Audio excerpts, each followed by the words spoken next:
Now let's skip. Jeffrey's back in the garage again doing some tomatoes here. As I mentioned maybe in my previous video, I don't know what the order of these videos are going to come out. This is the result of our fall experiment for tomatoes. Not too bad of a harvest, but we're not going to eat all these things, so I'm going to see if I can dehydrate them and maybe preserve them, make them last a little bit longer, and maybe give them a second life. But I've done this a couple times. Start off with just some olive oil. I'll baste it on the tomato itself. Just for general seasonings, I've got some Danos that I'm going to try this time around. I normally go pretty heavy with the Italian seasoning, and then you hit it with some salt on there, and that just kind of brings out the flavor of them. We'll go ahead and get started here, cutting all these tomatoes up. Get me some olive oil in my little jar here. Like I said, we'll slice up a couple of these bad boys and just kind of keep rolling with it.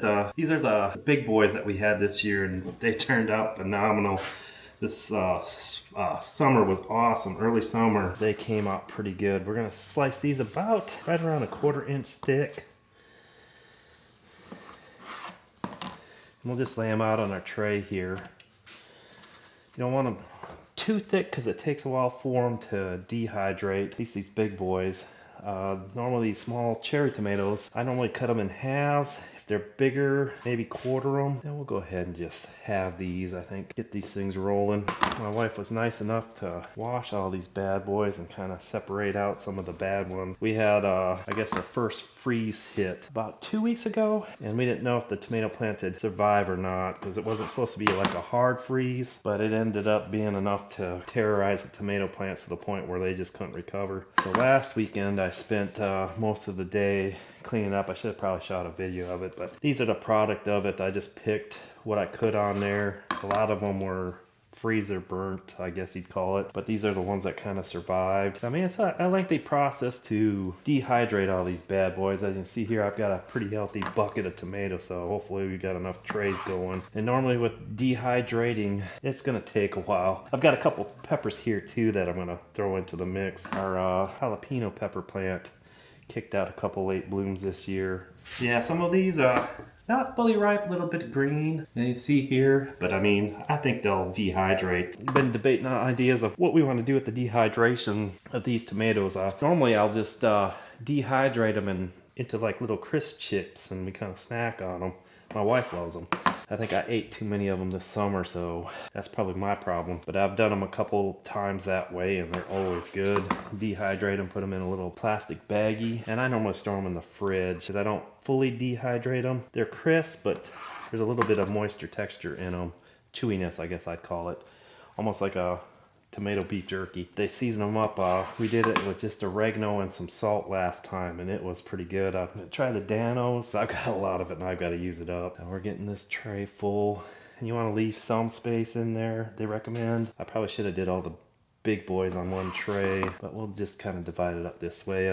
Looks pretty good. We'll go ahead and lightly coat tops of the tomatoes here with this olive oil, and it's just kind of, I look at it as like what the barbecue guys go as like a binder. It just gives the seasoning a place to adhere to on the tomato. Some of these tomatoes are pretty moist in itself. A lot of the riper red ones. I mean, cherry tomatoes, we had a pretty good harvest all throughout summer, and then like I said, this fall to have that many go through was pretty phenomenal. We're gonna just lightly hit these with some Danos, and when I say lightly, we probably put way too much on there. But yeah, Danos kind of goes on just about anything. And I wash these trays every time I use it, and that's why I'm kind of sprinkling in here, kind of confining my mess to an area. But that Danos does smell pretty good, so hopefully that'll add some good flavoring on to the tomatoes. And this here is the Italian seasoning. Oregano works pretty good too, and I've done them both ways. And I kind of heavily coat it. I may have to go to the store and actually buy some more oregano. I'm just gonna coat what we need to coat on there. That may be enough. And then I hit them with a pretty generous amount of salt. And like I said, I think that brings out the flavor.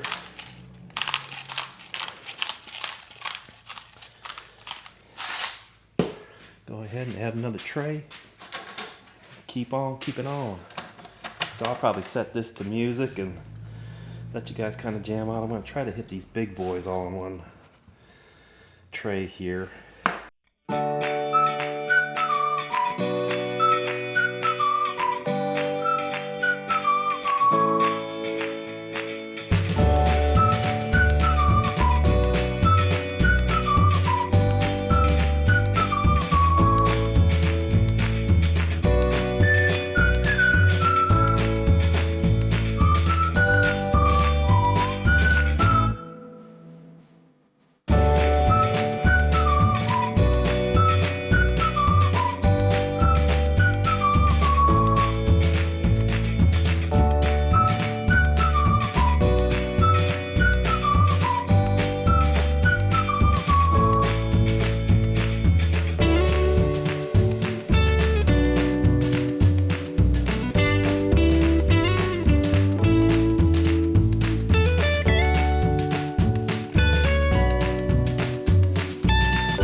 good. So I mean, if you're looking for a good tomato, I would definitely recommend the beef eaters. Like I said, they'll be in our rotation next year. I may do 2 plants of those. And I was discussing earlier in the video what my plans are with the trellis system. I want to do another self-watering bed, a little bit wider. Maybe, I don't know if we could do a little bit longer. Let's see what we can get for wood. These wood prices have actually gone crazy the last 2 years. You used to be able to do a whole lot. Not have to spend a great amount of money on wood.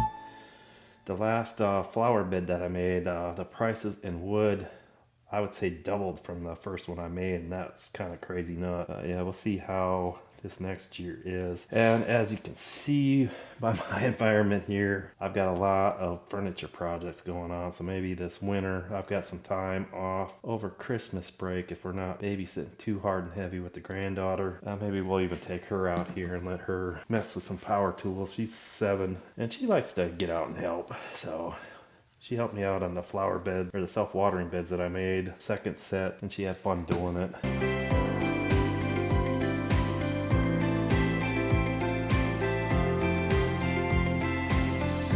But like I said, we made some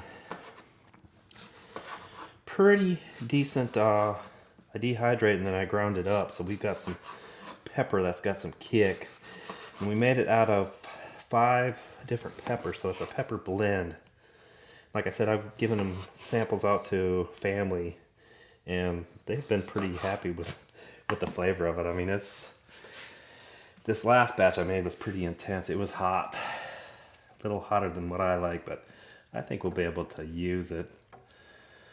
But it's always good to, I guess when it comes to gardening, that you don't throw anything away that you don't need to.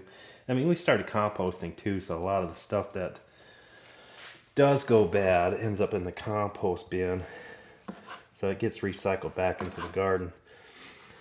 Like I said, these beef eaters, this one here, I mean, you do have seeds in there, and we could probably save some of these seeds and maybe attempt to grow them again, but it was not worth the hassle that it caused. It was a lot of work that I don't think I want to do again this year. I want to keep it simple. And another thing I've been debating on too is adding a greenhouse. I'd like to have that option also.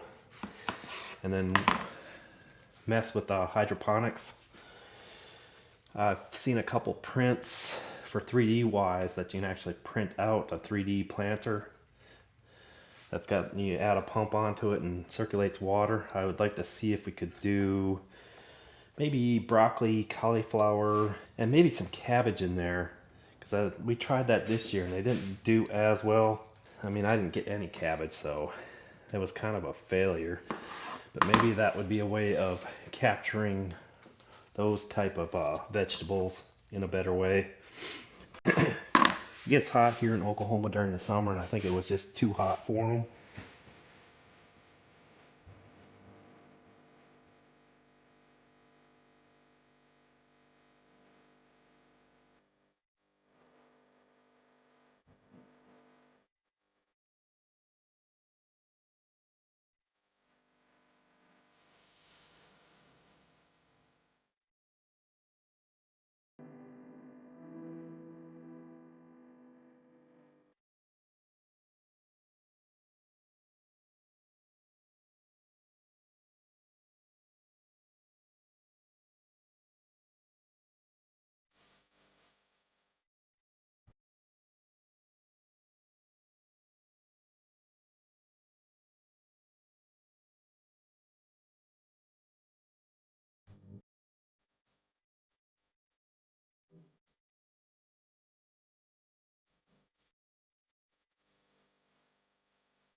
Yeah, looks like we got quite a few trays going here.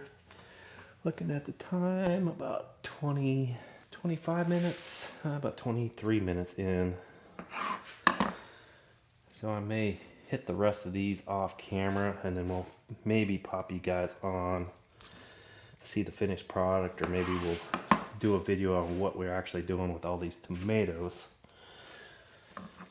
Like I said, I'd like to try doing a paste, or not a paste, but a powder that we can turn into a paste, but we will see. But anyways, guys, I'm gonna cut the rest of these tomatoes up. Alrighty, we've got what? 1, 2, 3, 4, 5, 6, 7 trays of tomatoes loaded into the dehydrator. They suggest setting it at about 135, so I've got it set at 135. It's gonna be a couple days, probably Thanksgiving time frame when these bad boys will be ready. All right, the finished product here. It only took 4 days. I predicted Wednesday, but it came out pretty well dry. This morning I just kind of turned off the dehydrator and got to it after work here. So as you can see here, they shrunk quite a bit, but they got quite a bit of flavor. And we'll go ahead and get a taste test. You want to try one? You want to introduce yourself? Sure. This is Molly, my granddaughter. What do you think of dehydrated tomatoes? You got thumbs up or thumbs down? Oh, medium. Okay, I'll take a medium. You don't like tomatoes normally, right? No. Okay, I'll do the taste test here real quick.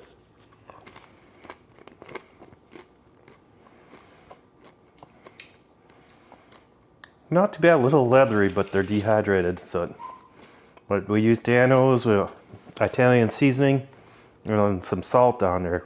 I think it's a pretty good taste combination. So we're gonna pack up the rest of these things here into baggies like we did with the other 4 layers. And like always, thank you for watching.